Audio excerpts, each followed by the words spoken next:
Yankee fans are breathing a sigh of relief this morning. CBS Sports confirming yesterday Aaron Judge will re-sign with the team. Now all eyes are on Judge after the slugger agreed to a contract deal worth $360 million. Several teams aggressively pursued Judge after his historic record-breaking season. Joining us now is Rick Cerrone. He's the editor-in-chief of Baseball Digest and a former senior director of media relations for the Yankees. Rick, good morning. Thanks for taking a few moments for us. Good morning, Chris. Great to see you again. It's good to see you as well. So how close was Judge to leaving? I don't know if we'll ever know, but he played this perfectly. The Yankees completely caved because it was the only choice they had. If Aaron Judge had signed yesterday with the San Francisco Giants or the San Diego Padres, I assure you it would have been a nuclear winter around Yankee Stadium. The franchise, as you just mentioned, they basically had to do everything they possibly could. We had reports last year, of course, of the initial offer before the season being $217 million. And then the first salvo this offseason was $300 million. They finally settled at $360. I guess it would have meant more than just losing the reigning MVP if this franchise had let Aaron leave, correct? Oh, the trickle down would have been unbelievable when the dominoes fell. The impact on the YES network, on season tickets, on the fans. I had a friend ready to burn his 3 Aaron Judge jerseys. Well, now he won't have to do that. But the interesting part of it is now the work really begins because, you know, they're the same team right now that they were when the season ended, you know, minus Jameson Taillon. So they've got a lot of work to do. They haven't been to the World Series in 13 seasons. That's the second longest streak in club history. Yeah, exactly. Now they have to continue to improve on this, even though they've just spent $360 million. He gets 9 years. I know that was a sticking point with the Yankees because Aaron, in baseball terms, is no spring chicken right now. But owner Hal Steinbrenner on vacation in Italy, he had to finally step in. What did he have to do with that phone call that was made yesterday? Well, he had to give him the 9th year because that's where the Giants were at.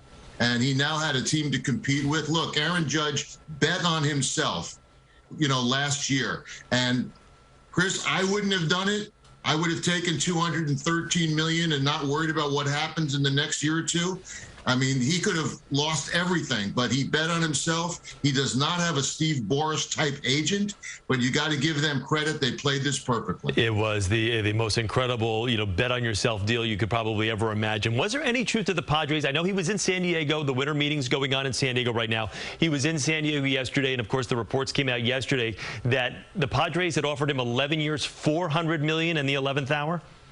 Yeah, I don't think they were ever a serious player in terms of where Aaron Judge wanted to be. I really think it came down to New York and San Francisco. And I don't think we'll ever really know because Aaron's not going to tell us, you know, if San Francisco was really a player, a possibility, or if it was just leverage, whatever it was. What a magnificent deal he made for himself. I mean, how much money do they have in San Diego with all the people that they have signed over the last 2 years? To think about that, 11 years, $400 million. Okay, so to just kind of elaborate on what we just talked about a second ago, the Yankees re-signed Judge. That was job one, but it wasn't good enough last year with an American League with a MVP season to get them even to a World Series, let alone win one. So for Yankee fans today, is it like, okay, now what's next?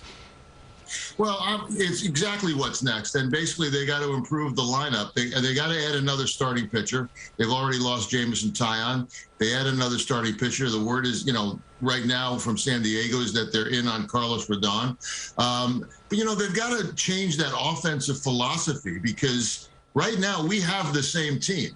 We have the same team that fails in October now for 13 straight years. So it's more of a philosophical change than it is a personnel change. Tough to, though, philosophically change, though, when you've just re-signed your general manager to another 4 years who's been there for, it seems like, forever to begin with, and Brian Cashman. Final question for you, and I know we touched upon this. Has there ever, and can you think about the entire landscape of sports, ever been a better bet on yourself campaign than the one Aaron Judge just levied on the entire sports world? Boy, if there is, I'm missing it because I thought what he did last year when he didn't, you know, not just take that $213 million, but not negotiate it up a little bit and be secure and not worry about injury, to say, you know, I'll go out and play this year and see where it goes. Absolutely brilliant. King of the Hill. Incredible. It was an amazing season to watch and an amazing offseason is unfolding so far. Rick, thanks so much. Great to see you again. Thank you, Chris. You too. Rick Cerrone, editor-in-chief of Baseball Digest. Thanks for being with us here this morning.